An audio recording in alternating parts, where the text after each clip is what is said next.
আজকের ক্লাসে আমরা শতকরা চ্যাপ্টারের কিছু প্রশ্নোত্তর আলোচনা করব। প্রথমেই যে প্রশ্নটা নিয়েছি সেটা হলো উচ্চ ফলনশীল ধান বীজ ব্যবহার করে ধান চাষ করায় ধানের ফলন 20% বৃদ্ধি পেয়েছে, কিন্তু তার জন্য চাষের খরচ 25% বেড়ে গেছে। আগে রামবাবু 600 টাকা খরচ করে 1560 টাকার ফলন পেতেন, তাহলে বর্তমানে আগের তুলনায় কত বেশি আয় করবেন? প্রথমেই দেখো এই অঙ্কটাতে আয় কাকে বলছে। আয় বলতে এখানে বোঝাচ্ছে যেটা আমাদের ফলন হয়েছে সেখান থেকে যে টাকাটা খরচ হয়েছে সেটাকে যদি বিয়োগ করে দিই তাহলে আমাদের আয়টা পেয়ে যাব। তাহলে প্রথম ক্ষেত্রে যখন উচ্চ ফলনশীল বীজ ব্যবহৃত হয়নি তখন আমরা আয়টাকে বার করে নেব 1560 থেকে 600 বিয়োগ করে। এটা এক নম্বর হয়ে গেল। এবার দ্বিতীয় অংশটি হলো এখানে বলেছে প্রথমে আমাকে চাষের খরচটা বার করতে হবে, মানে বর্তমানে চাষের খরচ কতটা হচ্ছে আর বর্তমানে ফলন কতটা হচ্ছে, এই দুটো আমাকে বার করতে হবে। তো আমরা সেজন্য ত্রৈরাশিক পদ্ধতি ব্যবহার করেছি। দেখো লিখেছি বীজ ব্যবহারের আগে খরচ আর বীজ ব্যবহারের পরে খরচ। তো বীজ ব্যবহারের আগে যদি 100 টাকা খরচ হতো, যেহেতু 25% বৃদ্ধি পেয়েছে খরচ, সেজন্য এটা কত হবে? 125 টাকা। আর যদি তখন খরচ 600 টাকা হতো তাহলে কত টাকা হবে সেটা আমাকে নির্ণয় করে নিতে হবে। তারপরের অংশে দেখো আমরা করেছি বীজ ব্যবহারের আগে ফলন কতটা হতো। যদি তখন ফলন 100 টাকা হতো তাহলে যেহেতু 20% ফলন এখানে দেখো লিখেইছিলাম বৃদ্ধি পেয়েছে, তাহলে ফলন ব্যবহারের পরে ফলন কত হবে? 120 টাকা। তাহলে প্রথমে যদি 1560 টাকার ফলন হতো তাহলে বর্তমানে কত টাকার ফলন হবে? এই দুটো যদি আমার বেরিয়ে যায়, এই খরচ আর ফলন, তাহলে সেই দুটোকে বিয়োগ করলে আমি এখান থেকে আয়টা পেয়ে যাব। তাহলে প্রথম ক্ষেত্রের আয়টা কিভাবে পাচ্ছি? এই 1560 থেকে 600 টাকা বিয়োগ করে। আর দ্বিতীয় ক্ষেত্রে আয়টা কেমন করে পাচ্ছি? এই দুটো জিনিসকে বিয়োগ করে। তাহলে এই যে দুটো আয় পেলাম, এবার সেই দুটো আয়কে আমরা তুলনা করে দেখব যে কোনটা বেশি হচ্ছে। এবার তো তোমরা নিশ্চয়ই বুঝতেই পারবে যে কত বেশি সেটা কি করে বার করব। তাহলে যে আয়টা বেশি সেটা থেকে যেটা কম সেটাকে বিয়োগ করে দেব, তাহলে আমি কত বেশি আয় করছি সেটাকে পেয়ে যাব।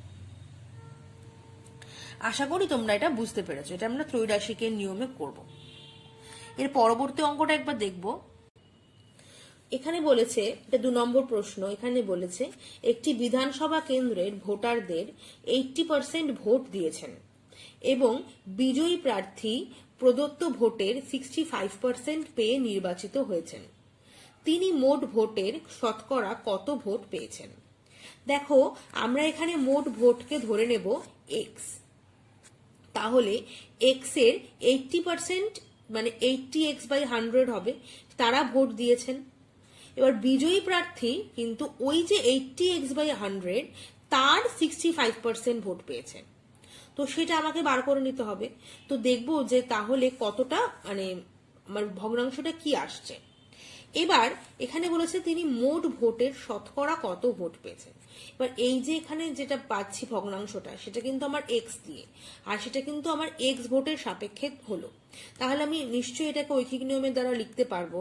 যদি মোট ভোট এক্স হয় তাহলে প্রার্থী পায় এই যে অংশটা যেটা বেরোবে ভগ্নাংশটা সেটা। তাহলে যদি মোট ভোট 100 হয় তাহলে প্রার্থী কত পাবে? তাহলে আমি শতকরা কত ভোট পেয়েছেন সেটা পেয়ে যাব। তো এই অঙ্কটা কিন্তু তোমাদের এক্স ধরে তোমরা করবে। তোমরা যদি 100 ধরেও করতে চাও সেটাও করতে পারো, কিন্তু আমার মনে হয় এক্স ধরে করলে এটা সুবিধা হবে।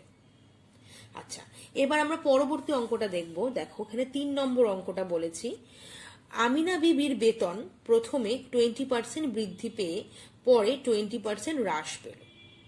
বেতন শতকরা কত পরিবর্তন হলো? তাহলে তোমরা এখানে কি লিখবে? যে প্রথমে বেতন আমরা ধরে নিলাম এক্স, তাহলে এক্স এর ওপরে প্রথমে 20% বৃদ্ধি বার করব, তাহলে সেটা কত হবে? X plus 20x/100। তারপর সেইটা যে বেতনটা হলো সেখানে তারপর আমি 20% আবার হ্রাস করব। হ্রাস করার পর দেখব যে বেতনটা হচ্ছে সেটা আমার কার উপরে হচ্ছে, সেটা আমার হচ্ছে এক্স এর উপরে। তাহলে 100-র উপরে কতটা হবে সেটা আমাকে নির্ণয় করতে হবে। এটা যখনই শতকরা বলবে সবসময় কিন্তু আমাকে 100-র উপরে কতটা হচ্ছে সেটাকে বার করে নিতে হবে। আচ্ছা, এরপর আমরা আরেকটু অন্য একটা অঙ্কে যাব। পরবর্তী অঙ্কটি বলেছে 4টি সংখ্যা বলেছে। 4টি সংখ্যার মধ্যে দ্বিতীয় সংখ্যাটি প্রথমটির থেকে 20% বেশি, তৃতীয়টি দ্বিতীয়টির থেকে 10% কম, আর চতুর্থটি তৃতীয়টির থেকে 50% বেশি। তাহলে চতুর্থ সংখ্যাটি যদি 405 হয় তাহলে সংখ্যাগুলি নির্ণয় করো। এখানে আমি অঙ্কটাকে একটু হিন্ট দিয়ে দিয়েছি তোমাদের। দেখো বলেছে কি, আমি ধরে নিয়েছি প্রথম সংখ্যাটি হলো এক্স, তাহলে দ্বিতীয় সংখ্যাটি কত হবে? তাহলে এক্স এর সাথে এখানে বলেছে এখানে প্রথমটির থেকে দ্বিতীয়টি 20% বেশি। যখনই বেশি হয় তখনই আমরা কি করি, মূল সংখ্যার সাথে সেটাকে প্লাস করে দিই। তাহলে দ্বিতীয় সংখ্যাটি কত হচ্ছে? দ্বিতীয় সংখ্যাটি হচ্ছে এক্স প্লাস 20x/100। এই 20x/100টা কি?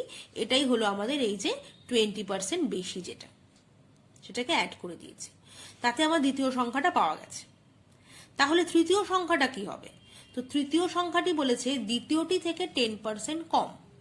তৃতীয় সংখ্যাটি হলো এই তৃতীয় সংখ্যা মানে দ্বিতীয় সংখ্যা এটা মাইনাস, মানে যেহেতু কম বলেছে মাইনাস তার দ্বিতীয় সংখ্যার 10%।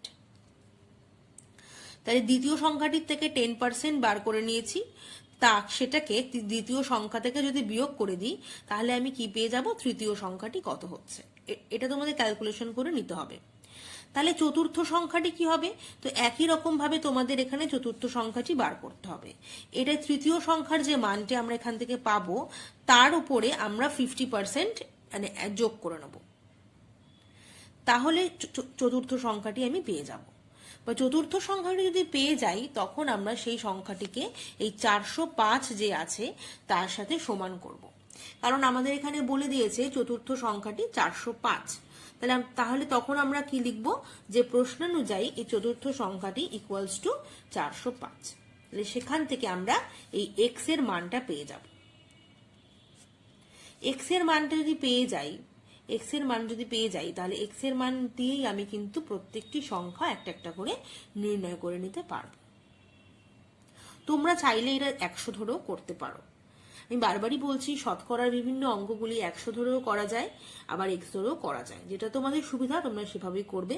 আমি এখানে একটি পদ্ধতি দেখিয়েছি। এরপর পরবর্তী অঙ্কটিতে যাচ্ছি। এখানে বলেছে কোনো এক পরীক্ষায় একজন পরীক্ষার্থী 25টি প্রশ্ন এবং বাকি প্রশ্ন সংখ্যার 2/5 উত্তর করে দেখল যে মোট প্রশ্ন সংখ্যার কেবল 60% উত্তর করেছে। সে মোট কটি প্রশ্নের উত্তর করেছে? তাহলে আমি এখানে ধরে নিচ্ছি মোট প্রশ্ন সংখ্যা হলো এক্স।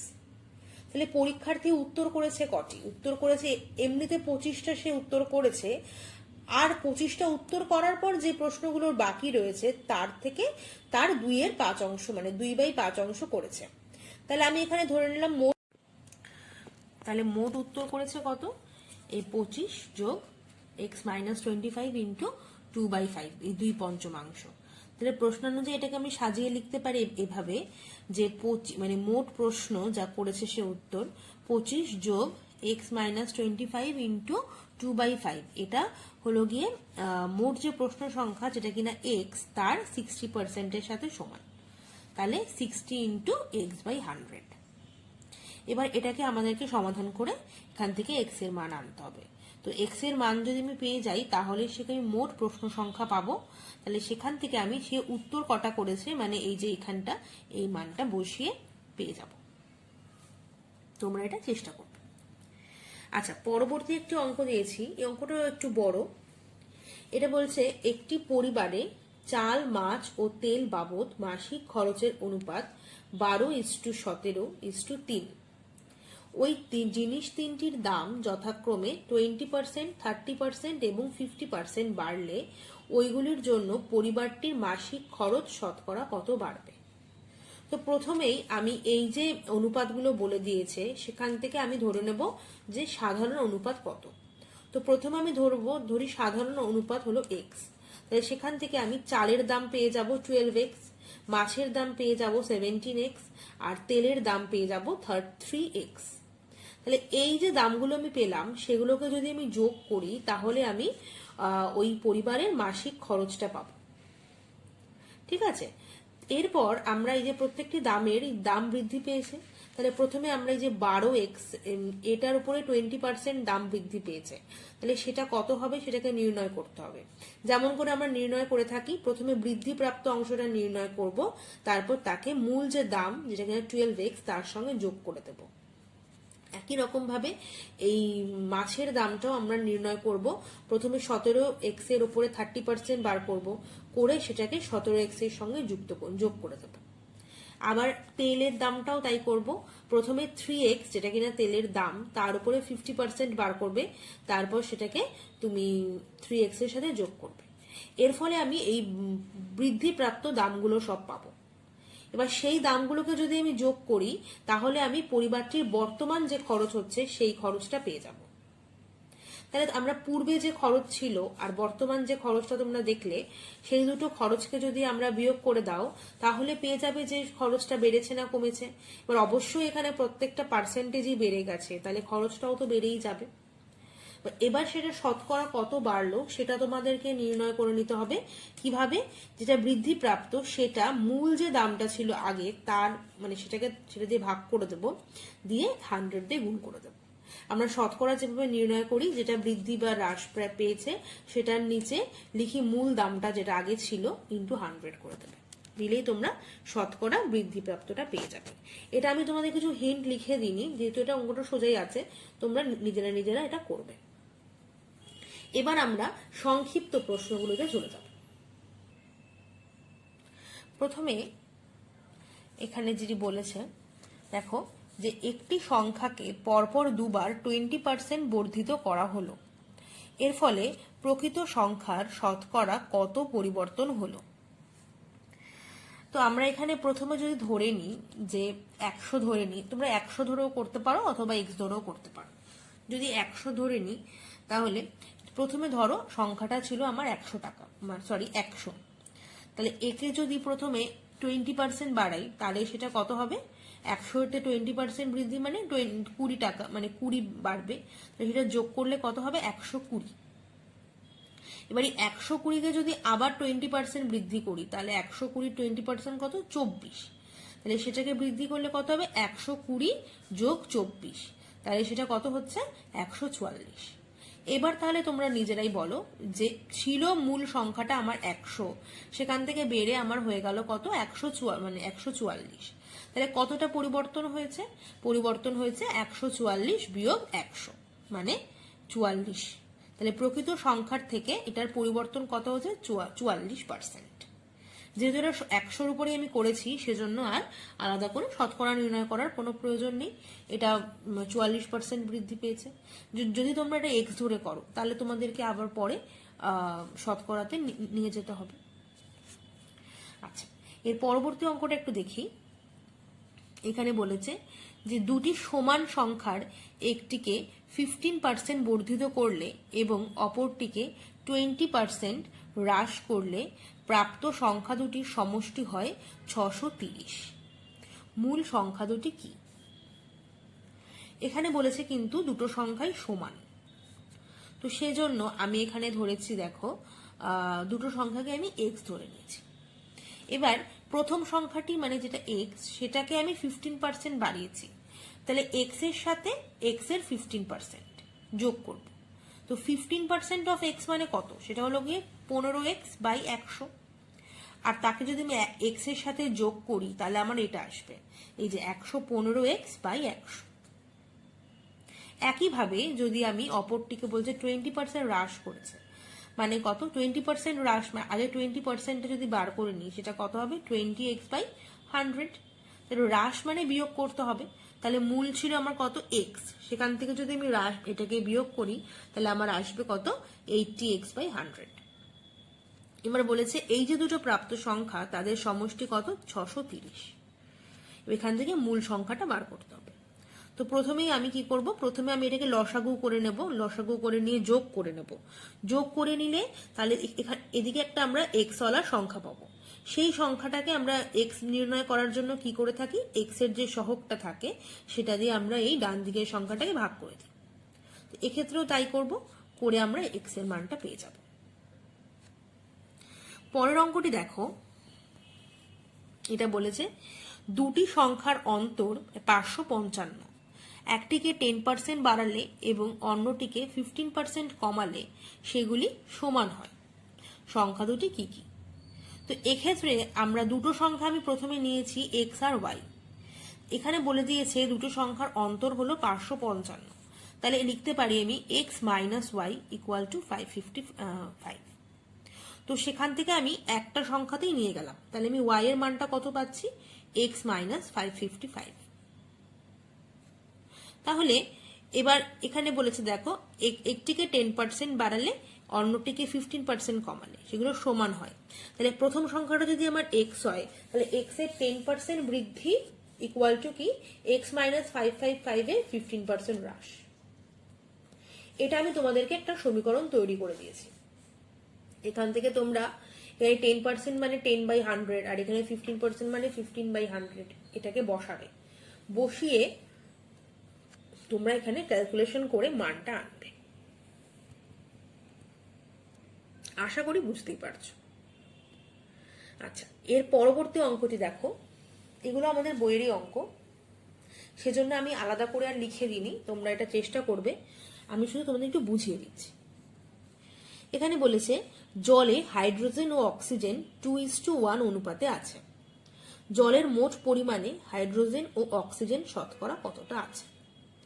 তো প্রথমে আমরা এখানে হাইড্রোজেন আর অক্সিজেনের যে আনুপাতিক ভাগহারটা বার করে নেব। আনুপাতিক ভাগহার বার করে নেওয়ার পর তোমরা এই জলের যে মোট পরিমাণ, এখানে মোট পরিমাণটাকে আমরা 100 ধরবো, তাহলে আমাদের শতকরা নির্ণয় করতে অনেক সহজ হবে। এই 100 এর মধ্যে তাহলে কতটা পরিমাণ হাইড্রোজেন আছে নির্ণয় করবে, আর 100 এর মধ্যে কতটা অক্সিজেন আছে নির্ণয় করবে।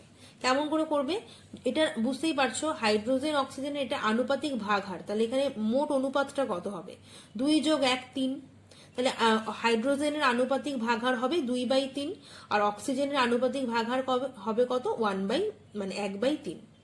তাহলে জলের মোট পরিমাণ যদি সেটা 100 হয়, তাহলে তার সাথে 2/3 গুণ করলে আমি হাইড্রোজেনের পরিমাণটা পেয়ে যাব, আর যেহেতু 100-র সাথে করছি সেজন্য আমি সেখান থেকে একবারেই শতকরাটা পেয়ে যাব। একইভাবে আমি 100-র সাথে যদি এই অক্সিজেনের 1/3 আনুপাতিক ভাগহারটা গুণ করি, তাহলে আমি অক্সিজেনটা পেয়ে যাব, আর সেটা শতকরা পরিমাণটাও পেয়ে যাব। এইভাবে তোমরা এই অঙ্কটা করবে। আচ্ছা, তার পরবর্তী অঙ্কটি বলেছি 2 কেজি 250 গ্রাম 0.72 কুইন্টালের শতকরা কত? তাহলে তোমরা প্রথমে কুইন্টালটাকে গ্রামে নিয়ে যাবে, আর এখানে কেজি আর গ্রামটাকেও তোমরা গ্রামে নিয়ে যাবে, তারপরে তোমরা সেটাকে শতকরা নির্ণয় করবে। ঠিক আছে, এটা ওপরে হবে মানে লব হবে, আর এটা হর হবে, ইন্টু 100 হবে। তারপরের যে অঙ্কটি আছে সেটি হলো, বলছে একটি বর্গক্ষেত্রের প্রতিটি বাহুর দৈর্ঘ্য 10% বাড়ালাম, তাহলে তার ক্ষেত্রফল শতকরা কত বাড়লো? তো দেখো, প্রথমে যদি আমরা বর্গক্ষেত্রের একটা বাহু ধরে নিই যে এক্স, এটা আমরা এক্স ধরে করলে সুবিধা হবে, যদি এক্স ধরে নিই তাহলে প্রথমে এক্স থাকলো বাহু, তারপর তার যদি 10% বৃদ্ধি করি তাহলে কত হবে, সেটা 10x/100, সেটাকে আমি এক্স এর সাথে যোগ করব, তাহলে আমার কত হবে সেটা তোমরা দেখবে। তারপর বলেছে তাহলে যখন বর্গক্ষেত্রের বাহু এক্স তখন তার ক্ষেত্রফল কত, তখন ক্ষেত্রফল হলো x², আর যখন এটা 10% বৃদ্ধি পেয়েছে তাহলে তখন তার ক্ষেত্রফলটা কত হবে, বৃদ্ধিপ্রাপ্ত বাহুর যে দৈর্ঘ্য সেটাকে হোল স্কয়ার করলে যেটা আসবে সেটা হলো আমার ক্ষেত্রফল হবে। তাহলে তোমরা নিশ্চয়ই অঙ্কটা করার পর বুঝতে পারবে যে আগের ক্ষেত্রফলটা ছিল x², আর পরবর্তী ক্ষেত্রফলটা যেটা বেরোলো সেটার মধ্যে মানে বৃদ্ধি পেয়েছে কি হ্রাস পেয়েছে। যদি বৃদ্ধি পায় তাহলে কতটা পেয়েছে, তার জন্য আমি দুটো ক্ষেত্রফলকে আমাকে বিয়োগ করতে হবে। বিয়োগ করার পর যে মানটা আসবে সেটাকে যে মূল ক্ষেত্রফল মানে যেটা প্রথমে ছিল সেটা দিয়ে ভাগ করে সেটাকে তারপর সেই ভাগফলটাকে 100 দিয়ে গুণ করলে আমি শতকরা পরিমাণটা পেয়ে যাব। ঠিক আছে, সবসময় তাই হয় যে যেটা বৃদ্ধি বা হ্রাস হয় সেটাকে আমরা মূল মানটা দিয়ে ভাগ করি, তারপর তাকে 100 দিয়ে গুণ করি। এরপরে যে অঙ্কটি আছে, এই অঙ্কটি ভীষণ ইম্পর্টেন্ট। এই অঙ্কটি বেশ অনেকবারই পরীক্ষায় আসে আর বইতেও আছে ভালো। সেটা হলো, দেখো, চিনির মূল্য বলেছে 20% বেড়ে গেছে, তাই চিনির মাসিক খরচ অপরিবর্তিত রাখতে মাসিক ব্যবহারের পরিমাণ শতকরা কত কমাতে হবে। একটা জিনিস লক্ষ্য করার বিষয় হলো, যদি মূল্য বেড়ে যায় তাহলে, আর যদি আমি খরচ অপরিবর্তিত রাখতে চাই তাহলে অবশ্যই ব্যবহারটা আমাকে কমাতে হবে, না হলে তো আমি ব্যালেন্স করতে পারবো না। তাহলে এটাকে তোমরা ত্রৈরাশিকের নিয়মেও করতে পারো অথবা ঐহিক নিয়মেও করতে পারো। যদি তোমরা এটাকে ত্রৈরাশিকের নিয়মে করার চেষ্টা করো তাহলে সাজিয়ে নেবে প্রথমে কি, চিনির মানে মূল্য, মানে চিনির জন্য খরচ টাকায়, তারপর হলো চিনির পরিমাণ। যে প্রথমে আমাদের যদি চিনির পরিমাণ, যদি আমাদের চিনির জন্য খরচ যদি আমাদের 120 টাকা হয়, তখন তাহলে আমরা চিনির পরিমাণ ছিল কত, 100। এখন যদি আমার চিনির পরিমাণ মানে চিনির খরচ যদি বলেছে বেড়ে গেছে, তো আমি কমাবো, যদি 100 হয় তাহলে আমি সেটা কত করব, তাহলে চিনির পরিমাণটা আমাকে 100-র জন্য কত হবে সেটাকে বার করতে হবে। তো এইভাবে তোমরা এই অঙ্কটা করবে। এই ধরনের অঙ্ক আমাদের বইতেও রয়েছে, তোমরা মিলিয়ে নিয়েও করতে পারো। তো যা যা অঙ্ক আজকে আমরা দিলাম আজকের ক্লাসে, আশা করি তোমরা বুঝিয়ে দিয়েছি, বুঝতেও পেরেছো, হিন্টু দেখতে পাচ্ছ। তোমরা চেষ্টা করবে অঙ্কগুলো ভালোভাবে করার। অসুবিধা হলে অবশ্যই তোমরা জানাবে। এবার আমরা চলে যাব অতি সংক্ষিপ্ত প্রশ্ন। এবার আমরা অতি সংক্ষিপ্ত প্রশ্নগুলি দেখব। এখানে প্রথম প্রশ্নটি বলেছি, এখানে দেখো বলেছি ঠিক না ভুল লেখো, এক্স এর y% ইকুয়াল টু y এর x% কিনা।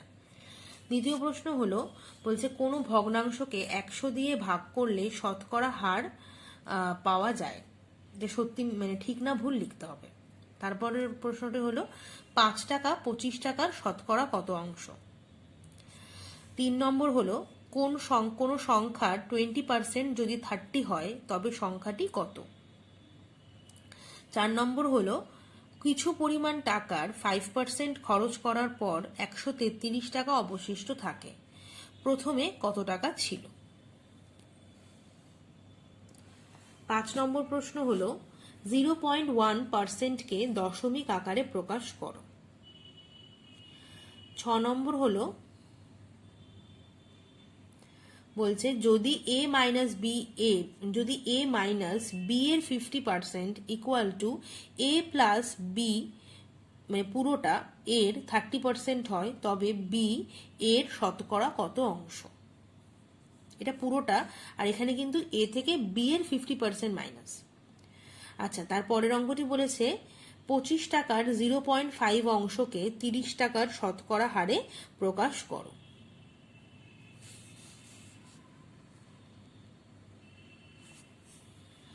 পরের প্রশ্ন হলো, 0.1 এর 1% কত।